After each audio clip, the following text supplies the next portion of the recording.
Welcome to VNR news. Uppal PS పార్టీలో దారుణం చోటు చేసుకుంది. New Bharat Nagar Sagar grammar school 8వ తరగతి చదువుతున్న విద్యార్థి సంగారెడ్డి స్కూల్ 4వ అంతస్తు బిల్డింగ్ టెర్రస్ పై నుంచి దూకి ఆత్మహత్య చేసుకున్నాడు.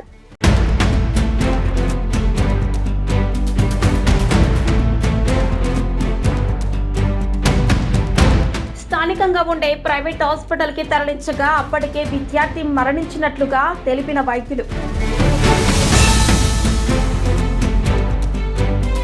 హుటాహుటిన గాంధీ ఆసుపత్రికి తరలించిన స్కూల్ యాజమాన్యం. విద్యార్థి సంగారెడ్డి బోడుప్పల్ ద్వారకానగర్ కి చెందిన వ్యక్తి. తండ్రి పేరు ధర్మారెడ్డి. విద్యార్థి సంగారెడ్డి మృతికి సంబంధించిన పూర్తి వివరాలు తెలియాల్సి ఉంది. స్కూల్ వద్దకు చేరుకున్న పోలీసులు దర్యాప్తు చేస్తున్నారు. పనిచేయని సీసీటీవీ కెమెరా పలు అనుమానాలకు దారి. బోడుప్పల్ ద్వారకాపూరి కాలనీలో ఉండే ధర్మారెడ్డి సంగీత దంపతులకు 2 కుమారులు. పెద్ద కుమారుడు బీటెక్ చదువుతున్నాడు. రెండో కుమారుడు సంగారెడ్డి సాగర్ గ్రామర్ స్కూల్లో 8వ తరగతి చదువుతున్నాడు.